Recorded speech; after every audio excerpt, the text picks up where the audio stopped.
Welcome everyone to the fourth issue of the Retails podcast with myself, Ian Scott, and Toby Barnes, still out in the Joshua Tree enjoying the lovely sunshine. How are you, Toby? I'm doing very well. I realise if we release these once a week, it's going to seem like I'm spending months and months in Joshua when we're like our recording schedule is not quite the same. But yeah, I'm on location for the whole of the spring out in Joshua Tree. I might try and do each issue from a different location just to confuse everyone. But a different background, so it looks like you're moving around. Fabulous. Well, today what we wanted to do was have a conversation looking at the way that the physical space on the high street can be reconstituted and used in some creative ways. And we're going to be joined by John Hoyle, who's the CEO of Sook, a company that I've been following very keenly for the last year. Sook is taking over leases of a number of properties at the moment in the UK, but he's looking abroad as well, where he will lease the space and then he will offer it with the ability for people to rent time of day or day of week. So rather than the traditional pop-up format where you may buy it for a couple of weeks or a month, he has recognized that there are certain offers that will suit time of day or day of week a little bit more. And I think this is one of the really interesting new developments in how we can use this physical space and appeal to people in different ways. I think it's really interesting because I think there's going to be, over here in the States, we're going to look at huge malls that really don't make sense or didn't used to make sense that have been created because of once people had cars and people were able to move out, then they didn't go to high streets anymore. They would park the car and go to the mall. And these days, those malls, those kind of middle, with the Macy's of the world collapsing and so many of the kind of middle of the road retailers really struggling to make a difference, I think there's going to be so much physical space that is owned by leaseholders that are looking to do interesting things. And so trying to marry that consumer experience for an experiential, retail, whether it's in food and beverage or whether it's a new fitness exercise, trying to marry that with this huge amount of potential, I think it's going to be really interesting. I agree. There's going to be a lot to talk about. So let's bring John in and we'll have a conversation about this.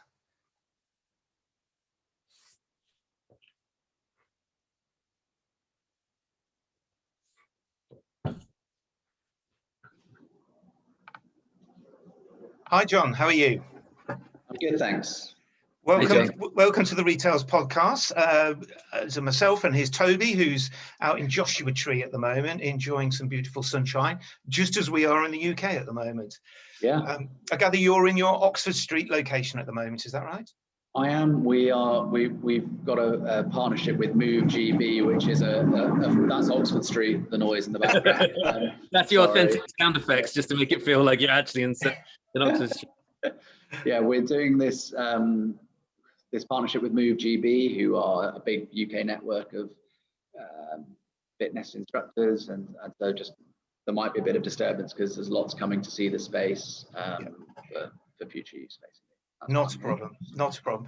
Well, I suppose, first of all, could you give us just a little bit of an introduction to Sook and the offer and sort of how the business came about? Yeah, absolutely. So I'm a real estate asset manager and developer by background. So I am one of those guys that has been complicit in sort of some of the problems that exist in the landlord-occupier relationship for many years, which are all coming, to bear fruit right now. I suppose my only area of expertise lies in that I understand the economics of shops from a real estate perspective. And it was obvious to me that the way that we were relating to physical retail was unsustainable. I never realized how noisy Oxford Street was until this podcast. There is still life in Oxford Street, we know that for sure now. And it seemed crazy that shops were being used in the way that we all know they are. Why would you take a space for a decade, fill it full of stuff, turn it into a really expensive warehouse, and then only make money out of it on a Saturday? It just doesn't make any sense for either the occupier or the community, because even a thriving retailer isn't doing much for the community on a Monday, Tuesday when no one's shopping. So I wanted to see whether we could actually rent space by the hour, and in doing so, make it accessible for everyone at different times of the week. High Street's a completely different place on a Monday to a Saturday. So shouldn't our occupiers reflect that? And shouldn't our occupiers be less about retail and more about everything else? And could we embrace that using digital content? So just to show you. Okay. that sits within any space. It doesn't actually have to be a shop. That through our website, you can drag and drop whatever content you want onto the walls, and you can rent by the hour. And there's a lighting system, a furniture solution, an audio solution. So really easily using digital content, you can create a bespoke environment to do whatever you want in. And the whole premise of that, broadly speaking, is that if you unitize time rather than thinking about space, you can actually drive sustainable revenue for landlords, which is important, at the same time as making pricing appropriate for all sorts of users, from community at the really cheaper end to big brands and high footfall, high value, high retail value hours. So we're basically a utility play, a shop as a service that we hope will play an important role in bringing life back to our high streets after the pandemic. I think that's a great idea. I mean, could you just give us a quick rundown of the types of people that have actually utilised the space? Because I know you've got a very diverse range of clients so far. Yeah. So, I mean, we want ultimately to have a nice marriage of different users, and that would be, like Move GB guys in the morning slot when people are exercising. We're in discussions with a retail bank about 12 till 3 slot, 6 days a week, which I think is a really good example of a failing business model in real estate, but people still want that human engagement. We have an awful lot of event-focused stuff, particularly on Monday, Tuesday, and Wednesday evenings when shops are basically closed normally, but people want to do all sorts of things, from art to the local bid to planning consultations to music, and then moving towards maybe more retail focus in what are those traditionally higher value retail hours. Which is, but also giving people the tools to quite affordably do something that's really interesting and engaging, that tells the story behind product, rather than it being all about loads of units of stuff. We think we're moving towards a kind of post-stock world, because it's so easy to get, as we know, to get everything delivered. And to actually answer your question, Ian, because I realise I went on a massive red herring there. That's okay. The people that have actually used us are everyone from a guy who turned up and turned it into a shrine to his girlfriend and then proposed to her. She said yes. She said yes after all that. To like So Far Sounds music events, to an awful lot of local independent retail. One of the things that, so I mean, because we haven't actually been operational for most of the Corona period, it feels like quite a long time ago, but some really interesting live examples that we're about to do are an online digitally native women's fashion brand, which will be in this Oxford Street space in April, and also a sort of co-retail movement. So we're really excited about being able to link bigger brands to smaller local brands and give access to those bigger brands to the local brands audience, at the same time as underwriting some of the costs for those local brands. We're doing a really interesting thing with Enterprise Nation and SumUp. SumUp are a point of sales solution where, in effect, they are Enterprise Nation support SMEs across the UK, and we're just rotating lots of really interesting independent brands, the cost of which is underwritten by SumUp, the point of sales guys, whose obvious interest is supporting potential occupiers, but allowing them to access physical space in an affordable way. So who knows what the limits are to this occupation, and that's kind of the point. We get so excited when people use it for random stuff.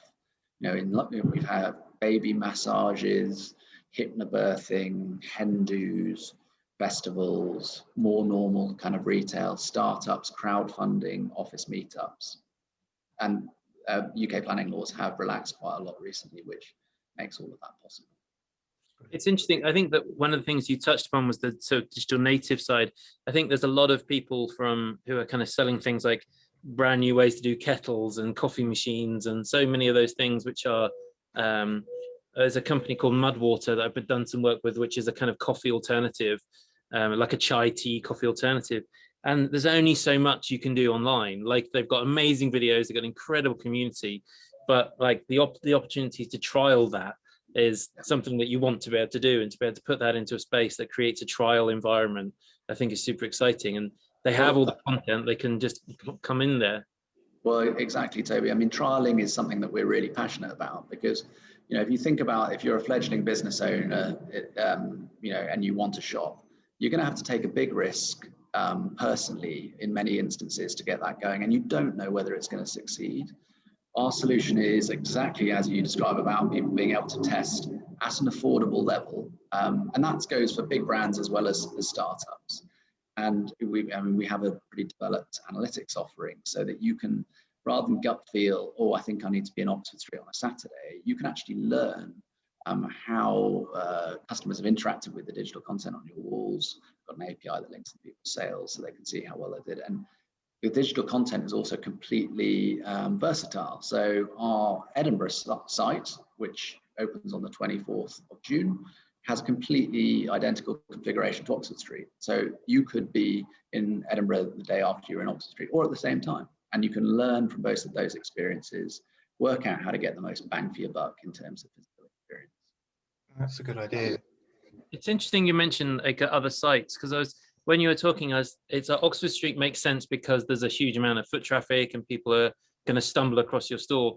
But it's also interesting to think about kind of in those community spaces and the high streets. And so if you've got somebody who maybe is only on Etsy and actually just wants to be able to put their products in well, the reason I was saying, my parents used to drag me around what they call country craft fairs when I was a kid. And they were always in libraries and like church halls and things. And this was, the 80s, but they were pre-internet anything. But those kind of little tiny businesses that are really people's second business or side hustle, like being able to have a physical space that you could have in somewhere like Leicester or even Loughborough or even like little villages and stuff. Like from an asset management point of view, how do you balance that high street to real small community side? Well, I can tell you about what our goal is, and that is to be mass market. So I always say we're much more about Stevenage than we are about Shoreditch, because I believe that the way, if you think about it, our business model works is actually, if we sell the high value retail hours that everyone wants, it completely underwrites the viability for the landlord and ourselves, which means that you can price appropriately for everyone else.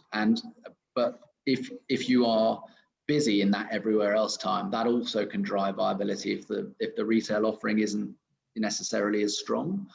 And that's the difference really between us and I suppose lots of the pop-up agency models, which don't drive, unfortunately, back-to-back and 100% occupancy, which leaves both the landlord and in some cases the occupier with an underwhelming experience, because it's bloody expensive in a lot of cases, and having a shop doesn't guarantee success. Far from it. You can't rely on footfall. There's so much more to it. So we think by unitizing space rather than time, we can allow people to be much more event focused, drive value around those targeted hours, and that can work for a small Etsy seller. There is, with the exception of convenience stores, there are practically no examples of products or services that sell consistently across 7 days a week. And so by allowing people to target hours really tightly, we're actually conveying major saving to them, which allows them to focus on driving excitement around what's going on through social media spend. It eliminates stock, so suddenly your cash flow isn't all tied up in buying stuff. And we hope that effectively cost efficiency allows way more people to participate in our physical spaces than is currently being the case. There was one other thing I remember when I popped to your South Molton Street store just before it opened. I think there was mention of a South African brand that wanted to utilize their space. And one of the flexibilities of your service was that they were able to upload content, send you stuff, and they never had to leave their own desk in their own office.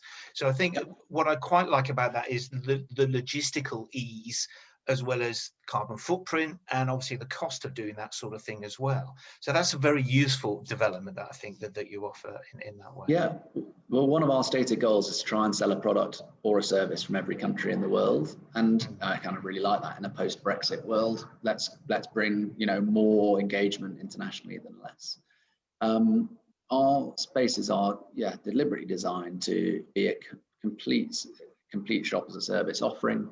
So as you say, you can be anywhere in the world and you can use it, and you can reach a UK customer at the right time and the right place. An Australian swimwear brand. In fact, a better example, we've got a Dutch swimwear brand, only really wants May through to June in the UK. The rest of the time is a complete waste of time and money. That drives more demand for UK physical shops than currently exists. And then when you think about it, it's not just the geographical limitation, it's also, think of the burgeoning online market of retailers who don't have a home, who actually for a few hours a week want to engage. And what we're trying to do is build up a regular cadence so that you could have every Saturday each day of the year, and it would cost you a fraction of a normal shop, but you'd still get the benefits of all of that fantastic engagement as an online or international brand. So yeah, we hope to democratize that access, and we want our spaces to be really interesting, so people are discovering products that they've not heard of before, because that's what's missing to a great degree in all of our vanilla high streets that we all, I know you lament a lot, Ian, when I read you on LinkedIn. Thank you. Well, yeah, I mean, I wanted to just touch back on one of the things you picked up on there was the collaboration, because I've found on LinkedIn actually in the last week or two a number of stories that are really sort of showing how collaboration is starting to build up. I mean, one great example is H&M has set up an offering called Treadler, which is a sustainable offering for startup brands that basically use H&M supply chain. And I thought this was a wonderful idea, and that they had to be a sustainable brand. But it's like, we have this whole resource, we have a platform, we have a process, we have suppliers in place, you use them. And I thought that was a lovely collaboration. And then the other one is Situ Live, which is another interesting and exciting development that should be coming to London fairly soon, where they are looking at creating experiential spaces in places like the Westfield Shopping Centre, where you're collectively grouping brands together. And I always had it in my mind, I love the idea of a pop-up where you had maybe Heinz tomato soup, and then maybe Le Creuset saucepans, and maybe Samson dishwasher, and John Lewis dining table, and Wedgwood crockery. And the idea is the whole occasion is then working with brands together. And I'd love to see that sort of thing, because you have the relevance of all the products together, but then a shared cost as well. And I think it'd be great to utilize spaces and evolve that as well. Yeah, I mean, our strategy on that is that we love people using it in a sort of multi-tenanted way, but we let them lead it. We've had it's quite challenging often if you are responsible for bringing those brands together. They can have some quite strong views, which is quite hard work. So we're much more focused on, and that's what sort of people like Naked do in New York and Showfields, which we're not trying to be. We're more focused on single occupancy, which can be multi if that single occupier decides to be, and then linking it up to effectively sponsorship, as opposed to co-retailing together. But I agree, collaboration has got such potential. I don't think I can necessarily, I can't name any names, but we've got 2 or 3 really interesting opportunities within existing retailers, which are obviously extremely collaborative and a great footfall driver for these retailers who might have an excess of real estate and have a problem getting certain demographics into their stores, who are using our tool, because we are not an occupier, we are more like an asset management tool, can drive really exciting events and also give suddenly access to occupiers that wouldn't ever be able to get into their spaces. In fact, I can give you one name because it hasn't worked out, so I'm happy to talk about it. So Morrison's asked us for a proposal to drop Souks into their new format stores. I was just going to ask whether Sook would work inside someone else's retail space, and I'm glad you mentioned that. Yeah, and we made a proposal and it hasn't moved forward. But I think it's interesting to just think about how they're looking at stuff and how we or others could fit into that. And the motivation is embed yourself deeper in your surrounding community by driving things that you can't get in a Morrison's, maybe yoga or Pilates or whatever, and harnessing maybe that mum's market that will still do their daily shop or weekly shop or whatever. It's also a lab or an incubation tool for top products that could end up on a shelf, which you can actually learn, in a really engaging way, how well that particular location responds to those products, and that's really useful for the buyers. And then there's a whole event piece, and just to sort of being able to incorporate completely different products and services that maybe are a bit more interesting than your standard offer, and stick it next to your cafe, and drive an interesting churn of traffic through it. So, I mean, it's a really fascinating new time for retailers. You guys both know, and we don't really have any massively hard or fast rules. We'll talk to anyone, and there's some super exciting routes that we're on at the moment, and I can't wait. I love it when people use us for things that we haven't thought about ourselves, and that comes from both a sort of landlord and an occupier perspective. We're even in it's not a done deal yet, but we're talking about going into residential lobbies in blocks of flats purely for amenity use, and I think that's really interesting as well. I think one of the other interesting opportunities is the connection to some of that. You mentioned like some of the collaboration platforms, because I think quite often, like you say, that there's a lot of work if you're going to bring all those multi-tenants in, and that's a whole different business model. But I think having connections to people like Shopify and Spring and those kind of people that are actually, they're the ones who are they're an online service, bringing everyone together, creating services for creators, which in the US at the moment is the big explosion, is individual creators, whether that's clans of people. What we used to call merch is now the thing, and sort of people realize that merch isn't just the side product, actually that can be the product. If you have the audience engagement, creating product is relatively easy these days, and therefore it's a revenue model. So being able to create an opportunity for those platforms to actually have a physical space, which always seems like too much work. It seems like, well, once you get in the physical world, well, you've got all these issues, but being able to provide the space as a service suddenly enables those platforms to connect into new audiences.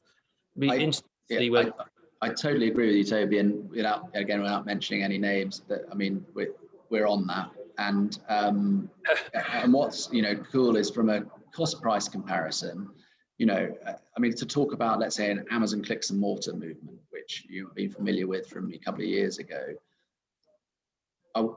very, very expensive to do each clicks and mortar. Great, I think a really good idea, but not particularly sustainable either financially or environmentally, for a lot of effort for what was a 2 to 4 week period. For the same price, you could have a Saturday in a souk for 6 months.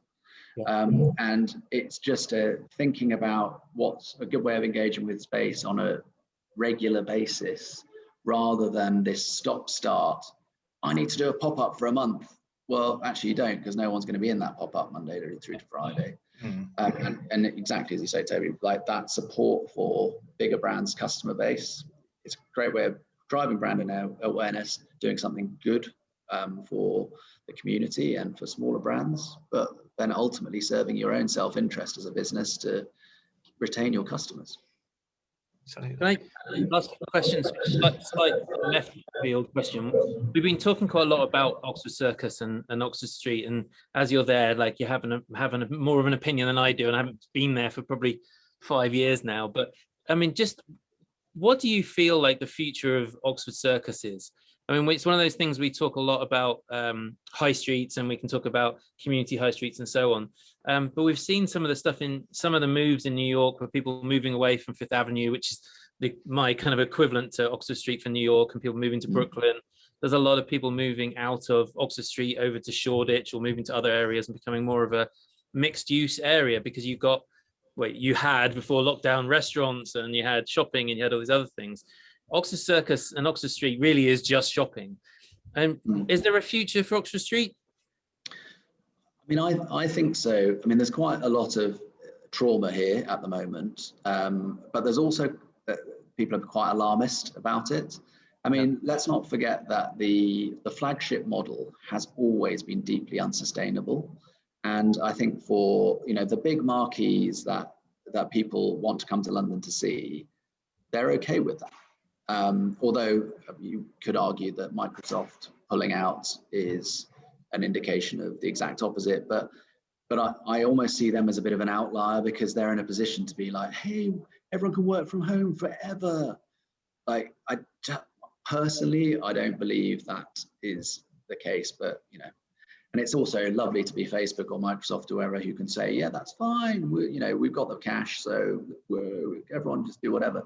So I think there is still going to be that core that will exist, but definitely it's be interesting to see what happens in all the hollowed out bits around those core elements. And you know, I don't see huge amounts of retailers coming back in there. I like, I'm sure you guys are, I'm so excited about, you know, basically May, June in this area, the pedestrianisation of Soho, the buzz that there's going to be, and the sort of backlash. But you know, I think F&B could be really interesting. I know that it's a sector that's been under enormous pressure, and I also believe that, you know, plugging Sook, that this model is likely to be copied and will be more prevalent. You know, flexible use of space for things that are non-retail is going to be, out of necessity, more available, and the market, you know, is going to have an awful lot of empty space, which, you know, particularly in the UK, landlords need to try and generate some income out of, because rates is so punitive. Yep. So I know that's not a full clear prediction, but all I know is it's going to be very exciting, and I hope to be in a lot of those empty spaces over the next few years. There's been some development already starting in Oxford Street, hasn't there? There is a plan to pedestrianise a little, well, not pedestrianise the full street, but they're digging up and widening the pavements at the moment. They're planting more trees, and I think it's interesting to see that both John Lewis and Marks and Spencer's have set in planning applications to convert part of their stores into apartments. I know they're already ripping out the Debenham store, and one of the seriously considered ideas is to turn that into an arts and community centre, all 370,000 square feet, which I think is a massive undertaking. But they're talking about libraries, rooftop galleries, and cafes, display areas. I think the basement, they were talking about having arts and crafts people, and then using the ground floor for, which is first floor for Toby, actually selling the products that they manufacture as well. So, you know, and I was like, wow, that is a massive undertaking, because that's one of the biggest spaces on Oxford Street. And then right at the end near Tottenham Court Road, you've got the Outernet development, which I'm particularly excited about because of a, you know, massive visual feast of a building, underground venues, redeveloping Denmark Street as a music-based street, pop-up stores, and all of this seems to be sort of happening. That's opening in October. So already we're seeing activity, and then they're building that useless bloody great big hill behind Marble Arch as well, which I think is well, it'll draw attention, so it'll serve a purpose, but I would rather money was spent on actual Oxford Street. Having said that, I'll still go and visit that hill, even if it is to complain about it.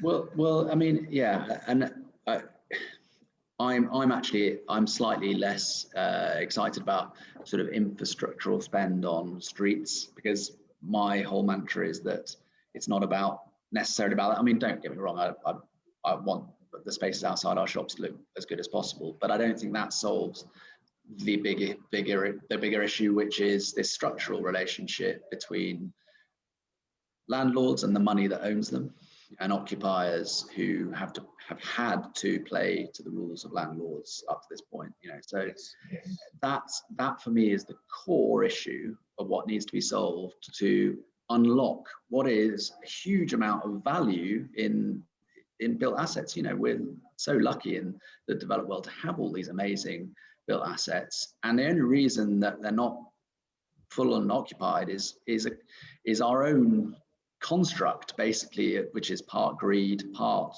financial necessity. You know, the world of the surveyor has evolved over much time to put all risk onto occupiers, and it's hard because you can't really spend money on solving that. But I think for me, one of the most interesting things about this moment is the correction of the market and how landlords react, because they have an opportunity to open the world up to all sorts of interesting uses. It's whether they're prepared to, or whether they actually can, because of course, just writing down asset values has big implications for our wider economy. So, I mean, that's why Sook exists. It's to sort of help landlords take that risk. in something that they're a bit more comfortable with because it provides revenue. So we'll see what happens. I think you hit the nail on the head. It's about risk. It's all about risk. And so whether it is, if you're a building owner with a 100-year lease, then you look at risk very differently. If you're an Etsy seller with, I'm going to put 500 quid down on a shop in Oxford Street. And I think that risk, so many of our plans were put in place before lockdown, and everyone said there's no way we can do work from home, there's no way we can do school from home, and we've proved that we can do it.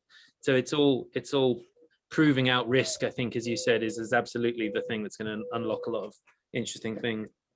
I think you're in quite a unique position to observe that change in relationships with the landlords, and that you're almost sort of poacher turned gamekeeper in some respect, and you're now in a process of looking at leases. And I've been reading about, even in Soho in Manhattan, where the deals are free rent up front, percentage of sale as the calculation, easy opt out, and even luxury brands are now benefiting from that.